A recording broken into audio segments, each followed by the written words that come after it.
ఓం నమో నారాయణాయ. ఓం నమః శివాయ. శ్రీమాత్రే నమః. వేదాదోషాలు అని చెప్పేసి మనకు వాస్తుశాస్త్రంలో చాలా రకరకాలు చెప్పారు. వేద అంటే బాధ అని. హాస్పిటల్కి ఎదురుగా ఇళ్ళు ఉండకూడదు, అలాగే మాంస దుకాణం ఎదురుగా ఇళ్ళు ఉండకూడదు. వాతావరణం బాగుండేది, ఆ బజార్లో అందరూ కూడాను కాస్త దైవ చింతనా తత్పరులై ఉండేటువంటి వాళ్ళుగా ఉంటే మంచిది. ఆ వీధిపోటు అనేటువంటిది కూడా చాలా ఇంపార్టెంట్. ఆ వీధిపోటు వచ్చి కొడుతోందనుకోండి, ఆ వీధిలో నడిచేటువంటి జనాల సంఖ్య అంతా కూడాను బాగా రౌద్రులు అనుకోండి, ఈ ఇంట్లో వాళ్ళకి రౌద్రత్వం ఎక్కువైతుంది. మాట్లాడితే తాను ఏంటారు నువ్వు మాట్లాడేది అంటారు. ఆ నడిచే వాళ్ళని బట్టి కూడా ఎఫెక్ట్ ఇస్తుందండి. ఆ వీధిపోటు అంటే అదే అసలు సిసలైన రహస్యం అక్కడే ఉందండి. అయస్కాంత శక్తి తత్వం అంటారు దాన్ని. మనకు తెలియకుండా అయస్కాంత శక్తి తత్వం ప్రసరించబడుతూ ఉంటుంది రోడ్ల మీద. అక్కడ నడిచేటువంటి వాళ్ళు చాలా ఉపాసకులు, చాలా మంచి మంచి వాళ్ళు అనుకోండి. ఆ వీధిలో నడిచేవాళ్ళు ఆ రోడ్డు పోటు ఉన్నప్పటికీ కూడా పెద్దగా అనిపించదు ఇంట్లో ఉన్నవాడికి. అదే వీధిలో ఎక్కువగా తిరిగే వాళ్ళ సంఖ్యలో ఎక్కువ క్రూరత్వ స్వభావం కలిగిన వాళ్ళు వచ్చారనుకోండి, అయస్కాంత శక్తి ప్రభావాలు ఈ పోటుని బాగా 3 ఫేజ్ కరెంట్ లాగే కొడతాయి. అంటే భావన పరంపర తత్వం ఎక్కువగా ఉంటుంది. అందుకే వీధి పోటు ఉన్న ఇళ్ళు తీసుకోకండి అని చెప్పటం. ఎవరు వస్తారో తెలియదు, ఎవరు పోతారో తెలియదు, ఆ వీధిలో ఎవరు నడుస్తారో తెలియదు. అందుచేత ఎందుకు వచ్చిన గొడవరా నాయన, అసలు వీధి పోటు లేకుండా చూసుకోరాదా అన్నారు. ఆ వీధి పోటులో కూడా ఈశాన్యం వీధి పోటు చాలా ఐశ్వర్యాన్ని ఇస్తుంది అంటారు. మళ్ళీ ఆ ఈశాన్యం ఉత్తర ఈశాన్యం వీధి పోటు నెంబర్ 1. నైరుతి పోటు, అలాగే పడమ నుంచి వచ్చేటువంటి వీధిపోటు, దక్షిణ ఆగ్నేయం నుంచి వీధిపోటు చాలా ఘోరమైన విపత్కరమైన పరిస్థితులు ఇస్తాయి అని చెప్పేసి వేదాదోషంలో చెప్పినటువంటి విశేషవంతమైనటువంటి పరిస్థితుల యొక్క ప్రభావం ఇక్కడ అర్థం చేసుకోవాలి. ఒక ఇల్లు కొనేటప్పుడే ఆ ఇంటి యొక్క పరిసర ప్రాంతాల్లో ఉన్నటువంటి విశేష లక్షణాల్ని అంచనా వేసుకోవాలి.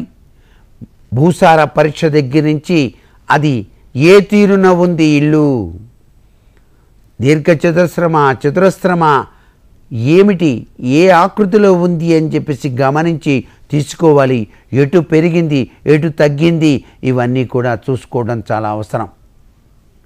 వాస్తు దోష నివారణ అర్థం వాస్తు యంత్రాలు అనేటువంటివి అతినిష్టాగరిష్టాపడతో కనుక ధ్యానం చేసి దానికి ధారపోసి ఆ ఇంట్లో కనుక పెట్టినట్టయితే ఆ వాస్తు ప్రభావం నుంచి కొంత మేలుగా బయలుపడటానికి ఆస్కారం ఎంతైనా ఉంటుంది.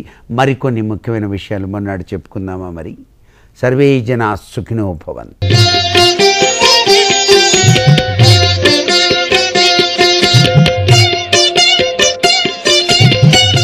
శ్రీ గురు గణేశ మేధా దక్షిణామూర్తి సహిత శ్రీ బాలాత్రిపురసుందరి నమః.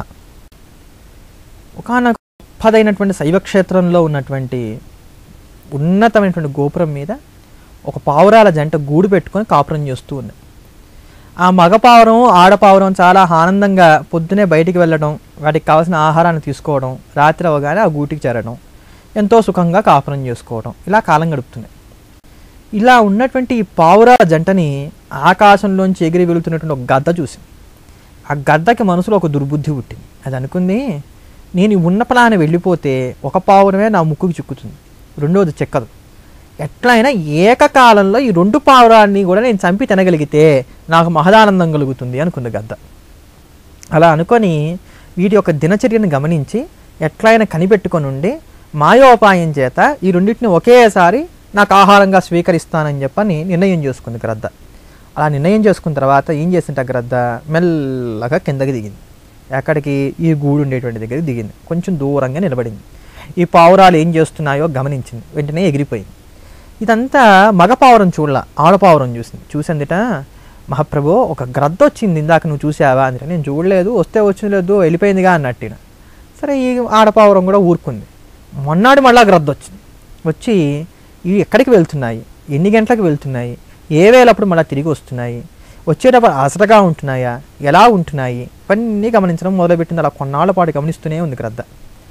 ఇదంతా కూడా ఆడపావురం చూసి మళ్ళీ మగపావురానికి చెప్పింది. ఆ గ్రద్ద ఏదో రోజు వచ్చి మన వంకే చూస్తోంది, ఎందుకు వచ్చి మన వంకే చూస్తుందో నాకు తెలియట్లేదు, ఏదైనా అది శత్రువు మనకి, అందుకని దాంతో చాలా జాగ్రత్తగా ఉండాలి, ఒక పని చేద్దాం, ఇక్కడ నుంచి మనం వెళ్ళిపోదాం, వేరే చోటకి మనం కాపురం ఉందాం అంది. అంటే మగపావురం అంది, నీకేం తెలియదు, అనవసరంగా ఇక్కడి నుంచి మనం వెళ్ళిపోవాల్సిన అవసరం లేదు, ఇక్కడ మనకు కావాల్సినంత ఆహారం దొరుకుతోంది, పైగా ఎగిరే విధానాలు 7 రకాలుగా ఉంటాయి, వాటన్నిటిలో నేను నిష్ణాతుని, ఆ గ్రద్దకు అవన్నీ ఏమీ తెలియవు ఎలాగూ, అంతగా అది నా దగ్గరకు వస్తే నన్ను నేను రక్షించుకోగలను, నిన్ను రక్షింపగలను అంది. అందుకని పాపం ఆడపావురం ఏమనలేక మొగురు పావురం ముందు ఊరుకుంది. ఇప్పుడు ఏం చేసింటే గ్రద్ద ఒకరోజు ఇంకా కాస్త ధైర్యం చేసి ఈ ఉండేటువంటి గూడికి అడ్డంగా నిలబడింది. ఒకరోజు నిలబడగానే పాపం పావురాలు ఈ గ్రద్ద బయటకు వస్తే తమను తినేస్తుందనే భయానికి బయటికి రాకుండా అలా లోపలే ఉండిపోయినాయి, తమ గూడు లోపలే ఉండిపోయినాయి. సూర్యాస్తం అయిన తర్వాత గ్రద్ద ఎగురుకుంటూ వెళ్ళిపోయింది. ఈ పావురాలు అప్పుడు బయటకు వచ్చినాయి. అప్పుడు ఆడపావురం ఉందిట, ఖచ్చితంగా ఇదేదో కుతంత్రం చేస్తోంది గ్రద్ద, నన్ను వదిలే, కనీసం నువ్వు బాగున్నావు అనుకో నాకు అదే 10,000, భర్తని రక్షించుకోవడం కన్నా భార్యకి పరమధర్మం లేదు, నువ్వన్నా కనీసం వెళ్ళి ఇంకో చోట ఎక్కడన్నా తలదాచుకో అని చెప్పింది. అయినా మగపావురం ఇలా, నేను మగవాడిని నాకు తెలుసులే పొమ్మని చెప్పింది ఆడపావురంతో. ఒకరోజు గద్ద ఏం చేసింది, కొంత ఆహారం తన వెంట తెచ్చుకొని హాయిగా ఆ గూటి ముందు ఏవైతే పావురాలు ఉంటాయో ఆ గూటి ముందు కూర్చొని 3 రోజులు కదలకుండా ఆ మాంసం తెచ్చుకుంది ఎలాగ ఆహారం ఉంది తింటూ అక్కడే కూర్చుంది. 3 రోజుల పాటు పావురాలు పాపం 2 బయటికి రావడానికి వీలు కాల, అలిసిపోయినాయి, డస్సిపోయినాయి, ఆకలి వేసింది, ఓపిక లేదు శరీరంలో, బయటికి వెళ్ళకపోతే ఇంకా చనిపోతాయనేటువంటి ఇబ్బంది ఏర్పడిపోయింది. ఎలాగో ధైర్యం చేసి మెల్లగా మగపావురం బయటకు వచ్చింది, కొద్దిగా ఆడపావురం ఇంకొంచెం కొద్దిగా బయటకు వచ్చింది. ఇవి ఎగరలేవు, ఓపిక బాగా పెద్దగా వీటిలో లేవని గ్రహించిందిగా గర్ద. వెంటనే ముక్కుతో ఆడపావురాన్ని తన 2 కాళ్ళతోటి మగపావురాన్ని పట్టుకొని తన యొక్క కుతంత్రం ఫలించినందుకు, ఏకకాలంలో 2 పావురాలు తనకు ఆహారంగా లభించినందుకు ఎంతో సంతోషపడిపోయి ఆకాశంలోకి ఎగిరింది. అలా ఆకాశంలోకి వెళ్తూ ఉంటే ఆడపావురం మగపావురంతో అందిట, ఇందాక నేను చెప్పినట్టుగా ఇప్పటికైనా విను, నువ్వు రక్షింపబడితే నేను ఏదో విధంగా బాగున్నట్టుగా నేను తలపోస్తాను, ఎంత అపాయం వచ్చినా ఉపాయాన్ని విడకూడదని పెద్దవారు చెప్తూ ఉంటారు కనుక నేను ఎలాగో దీన్ని ముక్కులో గుచ్చింపబడి ఉన్నాను, నేనేమి చేయలేను, నువ్వు దాని 2 కాళ్ళ చేత పట్టుకోబడి ఉన్నావు కనుక నీ తలక ఎటంటే సులువుగా తిరుగుతుంది, ఇప్పటికైనా దానికి కాళ్ళ మధ్యలో ఉండేటువంటి మెత్తని చర్మ పదార్థం ఏదైతే ఉందో మాంసం, దాని మీద నువ్వు హాయిగా ముక్కుతో పొడు, అలా పొడవగానే ఆ బాధ తట్టుకోలేక గ్రద్ద నిన్ను వదిలివేస్తుంది, నువ్వు జీవింపబడతావు అని. ఇదేదో బాగా నచ్చి ఇప్పటికైనా భార్య మాట విందానులే అని చెప్పని ఆ మగపావురం గ్రద్ద యొక్క కాళ్ళ మధ్యలో ఉండేటువంటి మెత్తని పదార్థంలో ముక్కుతో వాడిగా గట్టిగా కూర్చుంది కసితీరగా. ఆ నొప్పి తట్టుకోలేక గ్రద్ద ఏం చేసింది, ఇలా పట్టుకున్నటువంటి గ్రద్ద 2 చేతులతోని తబీమని వదిలేసింది, పావురం కాస్త కింద పడింది, అది రక్షింపబడింది అలా కింద పడి. అదే సమయంలో ఆ బాధ తట్టుకోలేక గ్రద్ద గట్టిగా అరిచింది. అరవాలంటే ఏం చేయాలి, నోరు తెరవాలిగా, ఆ నోరు ముక్కు 2 ఒకటే దానికి ఆ నోరు తెరిచింది. ఆడపావురం కూడా కింద పడింది, 2 రక్షింపబడ్డాయి. అప్పుడు అందుట ఆడపావురం మగపావురంతో, చూసావా ఆడ మగ భేదం కాదయ్యా, యుక్తి ఎవరు చెప్పినా కానీ ముందు తెలుసుకోవాలని చెప్పింది. అందుకని ఆడవారి మాటే కదని పక్కన పెట్టడానికి, భార్య మాటే కదని చులకనగా చూడటానికి కుదరదని స్కాందపురాణమే చెప్తుంది, స్కాందపురాణంలోని కథ ఇది. అంతవరకైనా కథా సారాంశం అంటే మరో సారాంశం ఏంటంటే ఇందులో ఉన్నది, ఎంత ఆపత్కాలం వచ్చినా సరే, అపాయం ఇంతగా ఉన్నా సరే ఉపాయంతో ఆలోచించుకోవాలి తప్ప నైరాస్య భావం చెంది కుదేలైపోయి ఉండరాదు అని. మరో మంచి కథాంశంతో మరలా కలుద్దాం, అంతవరకు స్వస్తి.